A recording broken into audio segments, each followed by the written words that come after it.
Pada kesempatan kali ini, saya ingin menjelaskan tentang sebuah dinasti yang merupakan salah satu dinasti tertua, sekaligus dinasti yang paling berpengaruh dalam sejarah panjang Tiongkok, yaitu adalah dinasti Zhou. Dinasti Zhou merupakan salah satu dinasti tertua sekaligus dinasti yang paling berpengaruh dalam sejarah panjang Tiongkok kuno. Dinasti ini dikenal sebagai masa peralihan yang sangat penting, karena pada saat itu peradaban Cina mulai berkembang ke arah yang lebih teratur, baik dalam bidang politik, sosial, maupun budaya. Zhou hadir menggantikan dinasti Shang, yang sebelumnya sudah lebih dulu menguasai wilayah Tiongkok. Perjalanan lahirnya dinasti Zhou dimulai dari seorang tokoh bernama Raja Wu dari Zhou. Ia berhasil menumbangkan kekuasaan Raja Shang terakhir melalui sebuah pertempuran besar di Muye.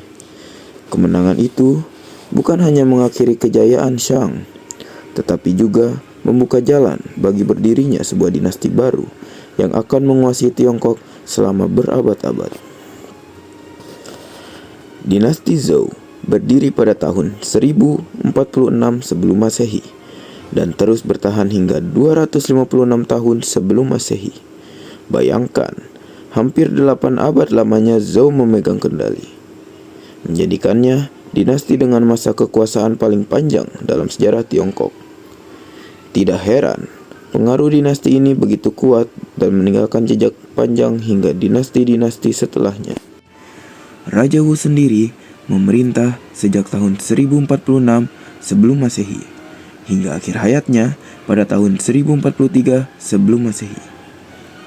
Meskipun masa pemerintahannya tidak terlalu lama, fondasi yang ia letakkan menjadi dasar penting bagi generasi penerusnya. Dari sinilah dinasti Zhou mulai menyusun sistem pemerintahan, kepercayaan, dan tradisi yang kelak berkembang pesat. Bisa dibilang, lahirnya dinasti Zhou adalah awal dari sebuah babak baru dalam peradaban Tiongkok. Sebuah masa yang kelak akan melahirkan banyak ide besar, mulai dari sistem politik feodalisme hingga konsep mandat langit yang melegitimasi kekuasaan para raja. Semua itu dimulai dari momen ketika Raja Wu berhasil merebut tahta dari dinasti Shang. Dan sejak saat itulah perjalanan panjang dinasti Zhou dimulai. Lalu yang kedua ada Raja Wen dan Adipati Zhou.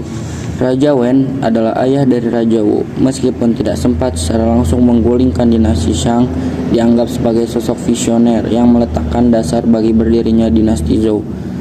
Bersama dengan Adipati Zhou, mereka dikenal sebagai pemimpin yang menjunjung tinggi nilai moral, keadilan, serta kebijaksanaan dalam memimpin. Adipati Zhou bahkan bertindak sebagai wali raja ketika penerusnya masih kecil, menjaga stabilitas politik agar dinasti tetap kuat. Tidak heran juga jika para penganut Konfusianisme kemudian sangat memuja mereka sebagai contoh ideal, seorang pemimpin yang mengutamakan kepentingan rakyat dan menegakkan etika pemerintahan. Lalu yang ketiga itu ada Raja Mu. Raja Mu merupakan raja kelima dinasti Zhou yang memerintah dalam masa penuh kedamaian dan kemakmuran. Pada masa pemerintahannya, wilayah Zhou berada di puncak kejayaan, baik dalam hal politik, ekonomi, maupun budaya. Raja Mu dikenal bukan hanya sebagai pemimpin yang mampu menjaga stabilitas negara, tetapi juga sebagai raja yang mendorong perkembangan seni, pertanian, serta hubungan diplomatik dengan kerajaan lain. Masa pemerintahannya sering digambarkan sebagai masa keemasan dinasti Zhou, ketika rakyat hidup lebih sejahtera dan kerajaan memiliki pengaruh yang luas di kawasan Tiongkok kuno. Lalu selanjutnya ada kaisar-kaisar yang berpengaruh pada dinasti Zhou. Yang pertama ada Raja Wu. Raja Wu adalah pendiri sekaligus pemimpin pertama dinasti Zhou. Ia dikenal sebagai sosok yang berani dan tegas dalam mengambil keputusan besar. Pada tahun 1046 sebelum Masehi, ia berhasil menggulingkan dinasti Shang, yang saat itu terkenal dengan pemerintahan yang kejam, penuh dengan penindasan dan penyalahgunaan kekuasaan. Keberhasilan Raja Wu mendirikan dinasti Zhou bukan hanya sekadar pergantian kekuasaan, tetapi juga membuka jalan bagi lahirnya sistem politik baru yang lebih teratur. Di bawah kepemimpinannya, konsep mandat langit mulai diperkenalkan, yakni keyakinan bahwa seorang raja berhak memerintah karena mendapat restu dari langit. Namun hak itu bisa dicabut jika raja berlaku sewenang-wenang. Nah, selanjutnya di sini kita memasuki masa kejayaan. Masa kejayaan selama periode Zhou Barat 1046 hingga 771 sebelum Masehi yang ditandai dengan stabilitas politik, perluasan wilayah, serta perkembangan sistem feodal dan birokrasi yang kompleks.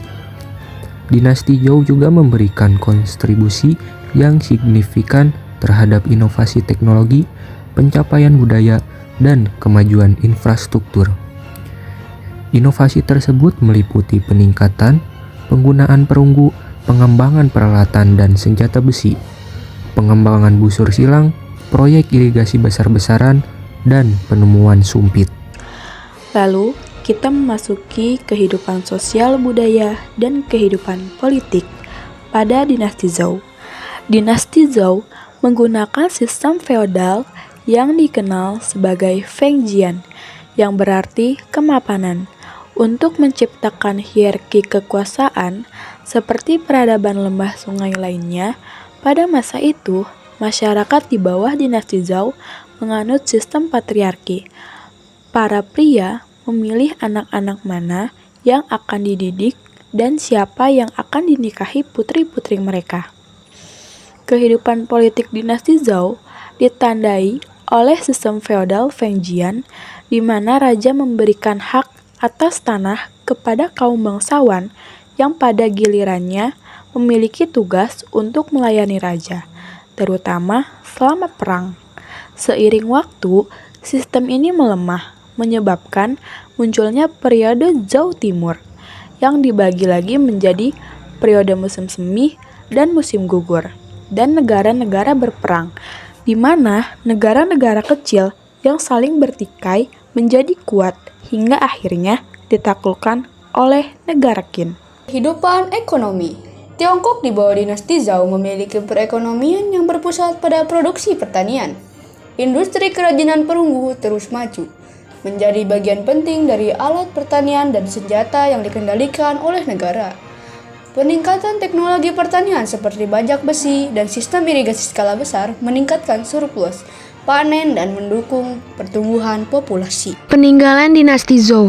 Peninggalan utama dinasti Zhou 1046 sampai 256 sebelum Masehi meliputi sistem feodal dan filsafat seperti Konfusianisme dan Taoisme yang membentuk kebudayaan Tiongkok.